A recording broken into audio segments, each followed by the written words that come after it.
देवांगन समाज द्वारा बिलासपुर जिला के डबरीपारा स्थित देवांगन सामुदायिक भवन में आम सभा के आयोजन करी गई, जेमा सर्वसम्मति ले जनक राम देवांगन जिला अध्यक्ष चुने गई, जेमा उपाध्यक्ष कैलाश देवांगन, कोषाध्यक्ष बजरंग देवांगन, सचिव हनुमान प्रसाद देवांगन,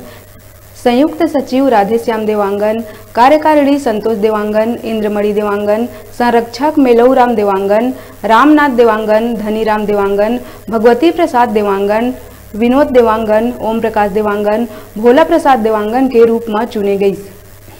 आम सभा कार्यक्रम के अध्यक्षता भोला प्रसाद के द्वारा करी गई। आम सभा में छत्तीसगढ़ देवांगन समाज के संरक्षक कुंजलाल देवांगन, सेवक राम देवांगन अपन उद्बोधन दी,